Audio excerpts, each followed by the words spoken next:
And in the top left, as the blue Protoss, we have Clash's Hellraiser.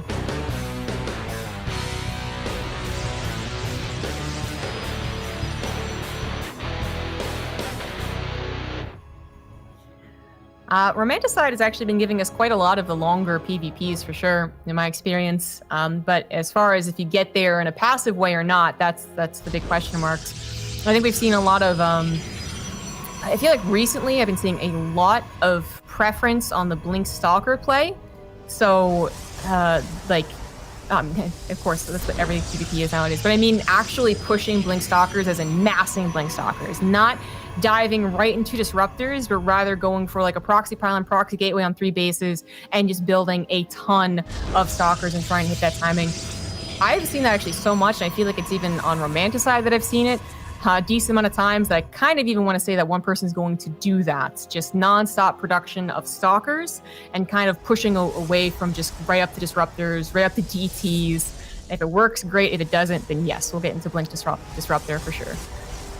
Yeah, and I just, just the way that, even especially like, I guess this hasn't been as big of a thing. We only saw a few people really try it, but Hellraiser in my mind is someone who still might, but we got to see some fun Void Ray shenanigans last season. We got to see some pretty insane, like I'm going to go super fast carriers or what have you games. And I like that with a map kind of like this, where I feel like the games can go very long. It's not really the longest rush distance of all time, but the way that the natural and third are laid out kind of, and that pocket fourth base in the bottom, like a lot of things just feel very inviting towards those, the potential for the longer. That earlier Dark Shrine, it's just one of those little weird things about PvP, because Hellraiser's getting his, and of course they're going to use it eventually, but MaNa didn't do anything with that yet. I don't disagree with you, but I do think if he had gotten like Shadow Stride early, then it would have made more sense, because that upgrade also takes a while. So I'm like, you can't immediately get Blink DTs, but if you get it a little bit earlier because you want to get DT Blink, then I think it makes more sense. But since he hasn't started that upgrade yet, I'm on your side with this. It's more like I just want to have a Dark Shrine for whenever I do decide that I want to use them. But I was also hoping to see some earlier DT usage myself, Zombie Grub. These stalkers are just going to run away. There are many more stalkers here for Hellraiser than there are for MaNa, but that's kind of why we call it PvP bowling, because the disruptors can kill. You can get one pin, or you can get them all, Zombie Grub, with a good Purification Nova from MaNa. So he doesn't need to have more stalkers if he lands his disruptor shots properly, and that's the name of the game. That is to some degree that's just PvP. And I do kind of find it wild that the focus from Hellraiser right now just looks like it's literally just mass gateway, and they both start Shadow Stride at the same time, which is DT Blink. Mm-hmm. Yeah, it's another interesting facet about PvP and its continued development, honestly. Like, it seems like things are slightly changing constantly until 3 months later it's like, oh, well, something's really changed. But I feel like 3-4 months ago, it was, obviously there's a time you just have to go into disruptors. If your opponent's going into disruptors, you better be right behind them, right? Or they better be on 1 and you're on 2 Orbos or whatever. And now we're seeing a lot more people actually play around on purpose, not because they're down and desperate. They're playing more to just works. Like, maybe this is a type of style that plays a little bit better if MaNa is slower or also does something weird.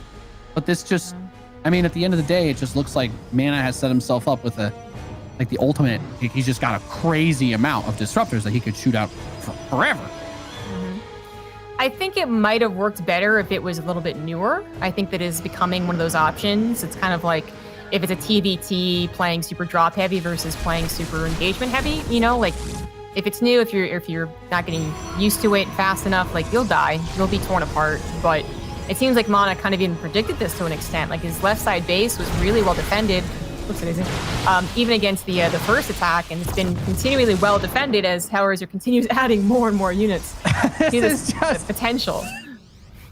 Gateway all the way. Gateway all the way. I don't know. His Hellraiser's going to drop his new albums.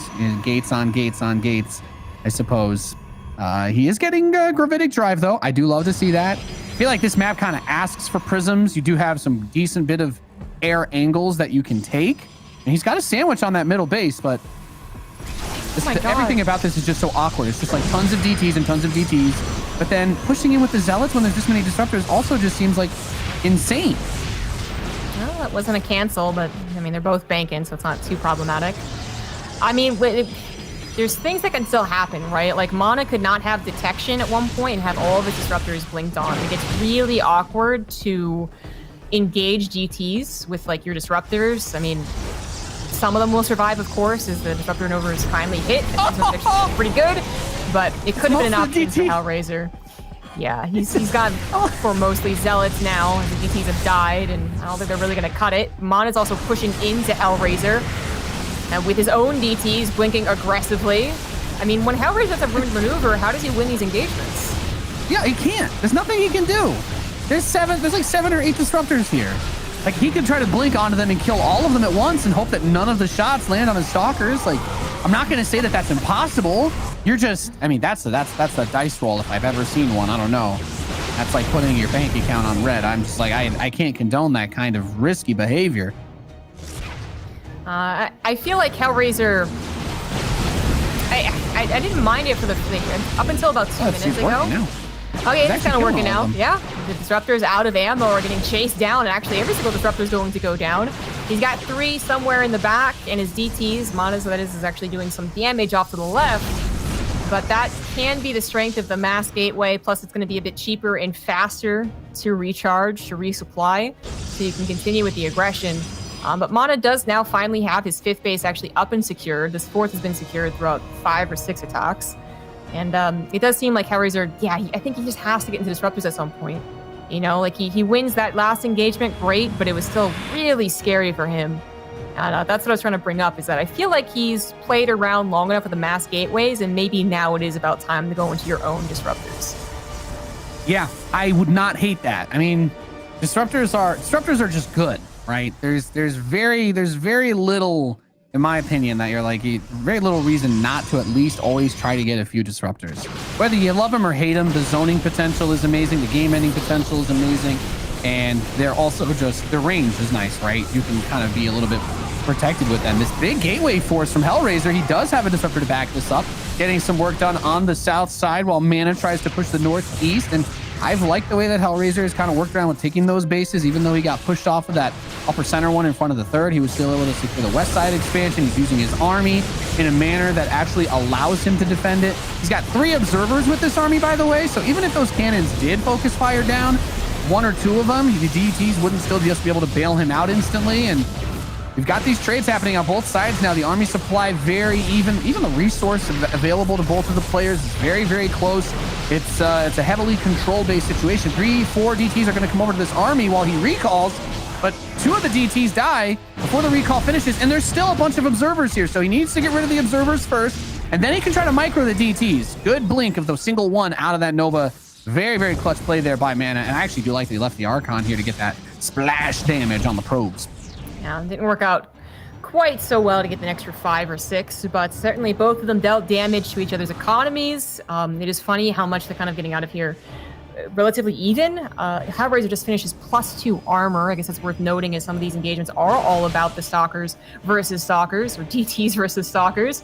It looks like the observer is in the top left, so you can't chase into that, but then actually aggressively blings on top of the disruptor, something you can absolutely do with DTs. Sometimes it's not worth it, sometimes it is. As every last disruptor goes down for Hellraiser, he does clean up the DTs, and there's not a whole lot of stalkers left for MaNa, but he now has a significant disruptor lead. Can he actually carry that to a victory, though, as that left side base, finally, it's like the 8th, 9th attack on it, actually gets cracked and dies. Yeah. What a weird game we've watched. And somehow, after all of this, with all the memeing and dreaming and what have you, I think Hellraiser's tenacity with taking bases and his aggression, it's carved him into a really nice spot. I say as the army starts to get whacked away at by Dark Templar, but I'm not sure they could actually kill it fast enough to make the impact they might be looking for. Hellraiser's position looks really good.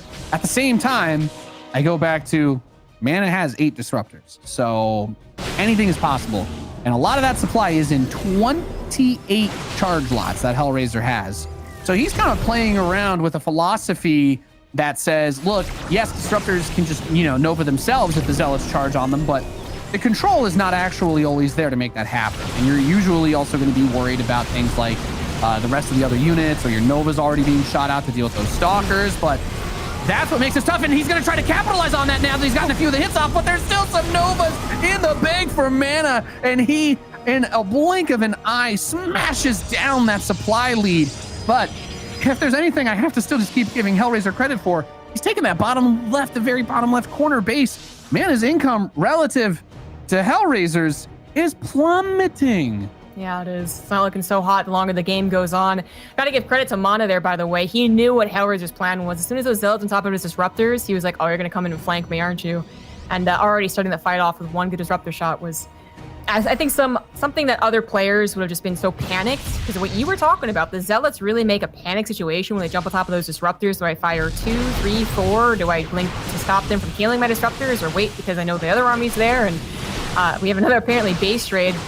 Maybe it'll be a 1-for-1, which would not favor MaNa, or maybe an actual base race. They both have plenty of observers, and I think all of them have observers with their armies. And that is a lot of stacked defense to the left. Disruptor's a little late to the party. Stalkers going down is not something that MaNa can actually afford. He knows the entire army of Hellraiser is also digging into his bases, actually denying some of the stacked defense. There are observers, and the DTs will not be getting a lot done. A desperate pro pool to try and help out, and a recall has to be used. Now that is Hellraiser losing 2 bases, with MaNa losing, well, I guess 1, but problem is Hellraiser had more bases to begin with. Yeah, that's the most interesting thing about this game. Even though Hellraiser kind of went for an inefficient composition, this was like watching one of the ways that like a Protoss would try to deal with Terran mech, right? You're like, I'm just going to take a bunch of bases, I'm going to get an insane number of warp gates, and even though I won't take the best fights, I am going to have so much money that as long as I'm trading bases with you, kind of like you were just saying, that's going to favor Hellraiser, because when you have 7 bases and your opponent has 5, yeah, of course you want to trade base for base, because you know that's gonna what is 1/7 of your economy is 1/5 of his. So you absolutely, I think, hit the nail on the head. And like the way that MaNa didn't necessarily do the wrong thing, he just played a game where Hellraiser was able to exploit the fact that he dealt with the army somewhat well, but not the economy, not the bases. Oh my god, these 2 Disruptors. No! Well, I might put a button. I might put a button on this one, Zombie Grub. The rest of these Stalkers tried to go out and get those guys, and now they're getting killed too. Unfortunate there for MaNa. I mean, he was losing this game for sure, but maybe he could have caught 2 Disruptors and still had the supreme lead of Disruptors, and then also a decent amount of Stalkers. Now the Stalker difference is kind of crazy. MaNa really has to hope that Hellraiser gets overconfident, but I think Hellraiser would only get overconfident if he was losing out on bases, which right now MaNa is not doing anything to harass. Like a single DT could take down the bottom left base, but he can't do it. He's too busy focusing on the front lines. In fact, he has 3 observers down there. They're going to see about 25 Zealots charging into his 3rd base, but no harassment of his own. And when you're this rich, you can just throw 30 Zealots at your opponent, by the way, like this, and this doesn't cost him much of anything. He's got an observer here too that he brought over, so his Zealots can fight the DTs, and 3 DTs alone can't just hold it. But he gets into a nice choke. He's going to force them back. But when your opponent can comfortably do that because they have an 80 supply lead, that's a problem. Yeah, and he's going to bring over his own DTs this time too. MaNa's going to try and push Hellraiser's Stalker Ball back, and that's where he's going to take in some of the decent engagements when Hellraiser has no more room to maneuver. But that's when Hellraiser strikes with his other, like, half of his army basically, and finds MaNa without the appropriate defense. I mean, MaNa did have it for about 12, 13 minutes of this game, but then at some point started to lose control of his bases and lose control of the army fights. This one might be the last one. The Disruptors recall, is that what happens? And GG. Not able to help out. MaNa ends up losing that game, yet, our series over, I should say. Light shade for game number 2 in the bottom right. As the red Protoss, he is Team Liquid's MaNa.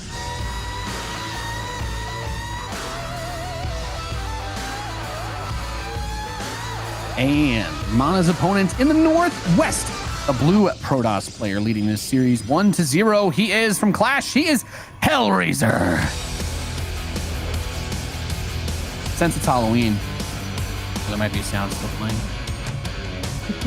All right, gave it a second. Since it's Halloween, Jess, as well, I would like to see if Hellraiser continues to make it and we get to the point where we need the cameras on all the players. I would like to see Hellraiser's best Hellraiser cosplay. Oh, That's what I want. Yeah. You know what'd be sick is him cosplaying Hellraiser, and then Rainer's like weirdly, like hellish background. If they're facing each other, I think that would be the perfect Halloween night there. Because well, we are Ellen shows up, it's like, hey, we have the cube. We actually have it. Here you go. I'll yeah. It feels that's like a good Halloween movie recommendation for you guys if you want to watch. What was that 80s or 90s classic? Yeah, I think so. 80s, yeah. Well, I said MaNa's not done yet. He's got tricks. He's got things to do. And his probe was casually hanging around. It's the fake. He faked us out. He even juked us. Yeah, I mean, he had it on patrol for like 2 seconds, so I was getting ready to hype it, but decides not to. I mean, either, he just usually does that or decided not to do it. I don't know. Committed attack is, the question. As we see a third Nexus going down and a Forge coming down now, it's not going to be super committed. But I think partially not just to defend his probes, he also was trying to make sure that the Oracles didn't scout the lack of Forge, because he does move out, and if Hellraiser had not warped in anything, had not recalled his Oracles, then he gets a couple of units sliced off. He gets 3 or 4 Stalkers sliced off, and they lose because MaNa's blink is so much faster. Doesn't really snowball to a game-winning victory, but it could have been something. Instead, I think Hellraiser kind of figured it out because he did recall, he did warp in, and now he even has, I think, more gateways because he had been finishing up his own gateways. And now we have to wonder, as we see Hellraiser not get a third Nexus and have additional gateways, is he going to use perhaps an advantage of Stalker count to move across the map as his third Nexus comes down? Because, well, with it being now almost an entire Nexus later, it does feel like it's now Hellraiser's prerogative to do something to MaNa. Well, I feel like the scenario you were describing earlier just ended up working out perfectly for MaNa, right? He took the third Nexus while he was moving out, while he was getting that Forge. He was kind of putting a few things in place. But that third was actually still much faster than the Hellraiser third base, and even still at this very moment is significantly faster. So you get the option to put that pressure on. You're delaying the expansion. You're creating opportunities for yourself.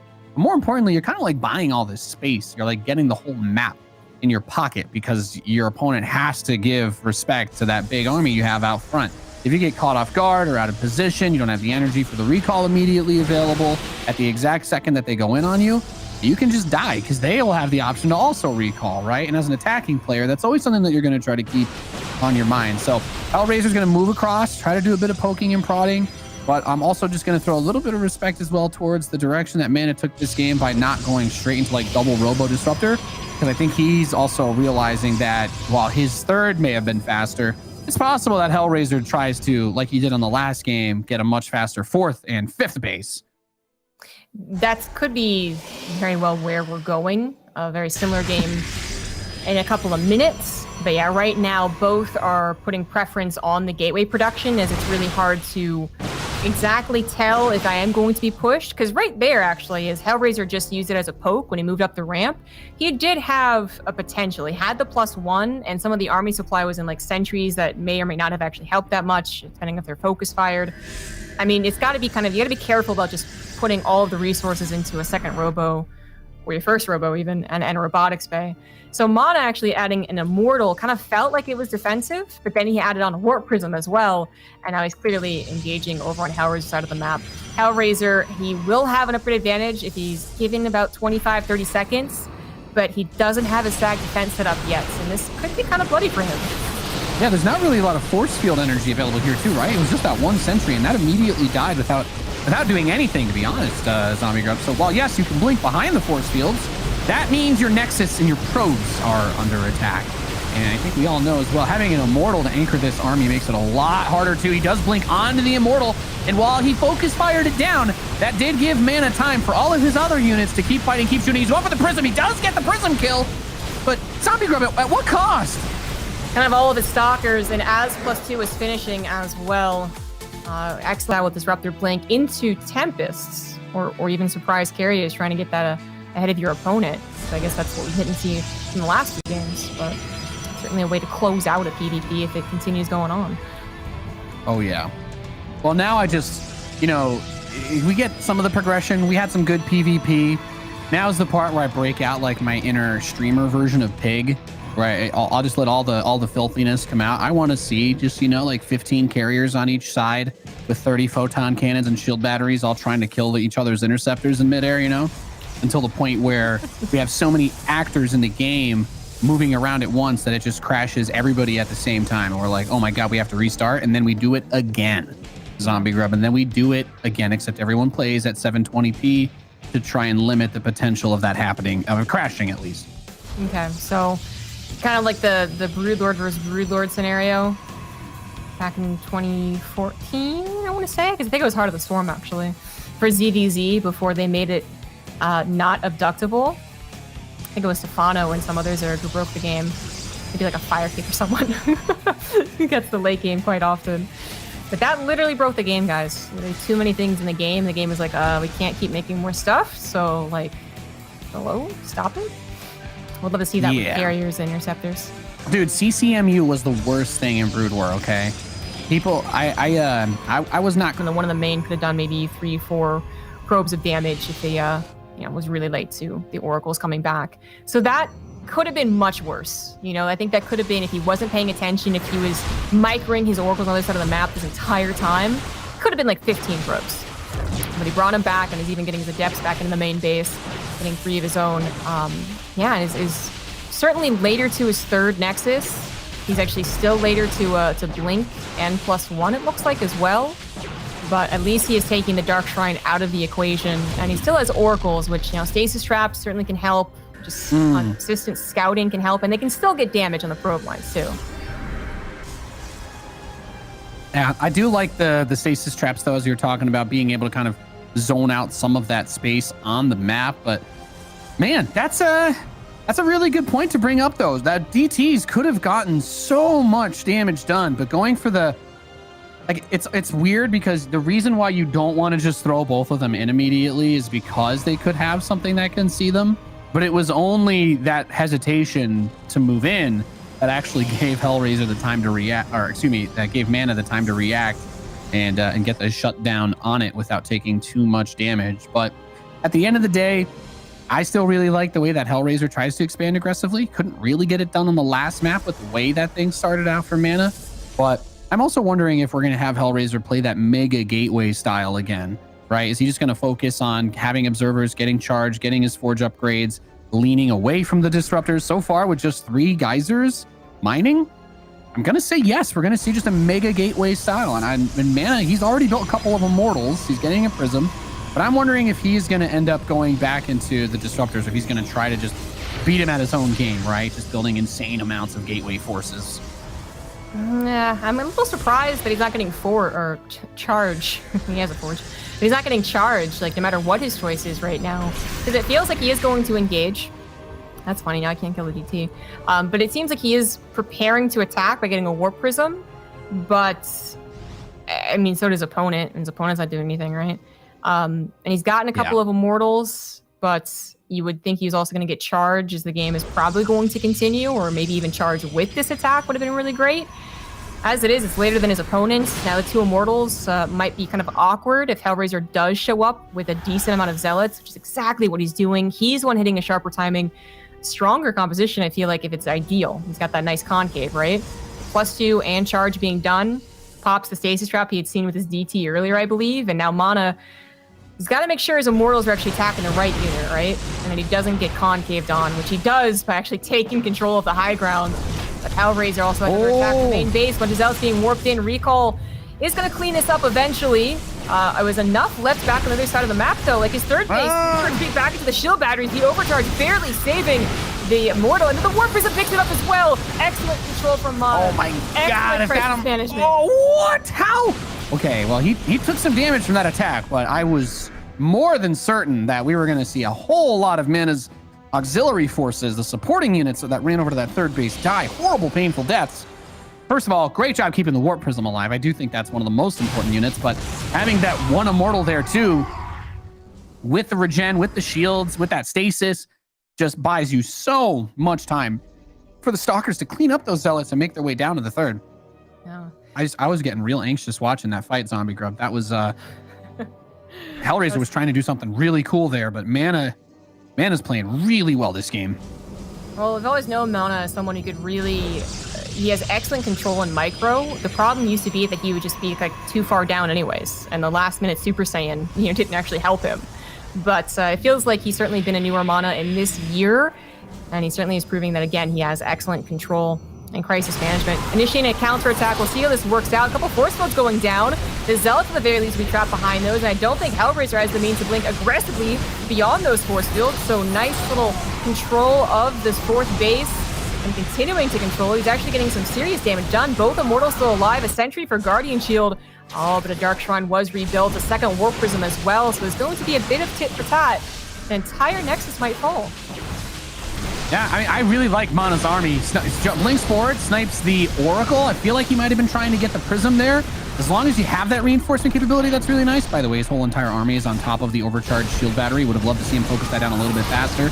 I would definitely want to get the Nexus on the way out, but Hellraiser being able to keep that alive is that's an ace maneuver right there, because I definitely thought that he was going to lose that at the very least, but instead he gets to clean up almost the whole entire army, now sitting with a pretty comfortable supply lead just off of the harass alone. Didn't lose a whole mineral line of workers at that Nexus, and that ends up really helping with that DT counter that he had going at the same time. And I'm going to take it a step further. Zombie Grub is +3 attacks about to finish, and I'm feeling like everything's kind of coming up aces right now. The only thing that stands out difference-wise between these two players at the moment has just been that Hellraiser kind of avoids the tech.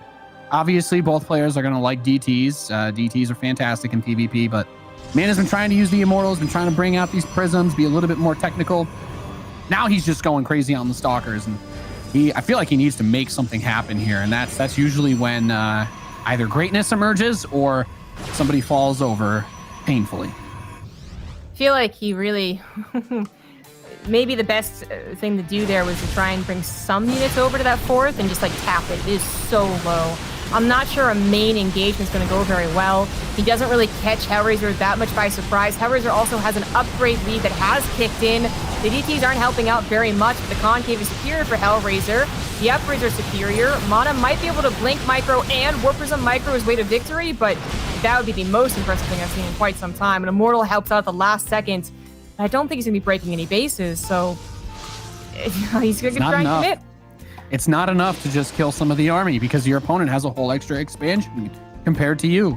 And MaNa's main base isn't really mining. He doesn't actually have a lot of probes in there because he's down 20 workers. So yeah, this is kind of what I was saying. Like, he has to make something happen. There is no scenario where he just kind of plays StarCraft. Like, that's not it. He's not just playing StarCraft anymore. He has to, with this army, kill stuff. And the Prism gets shut down. It's just a bunch of Stalkers and one Immortal. Not going to be enough. Hellraiser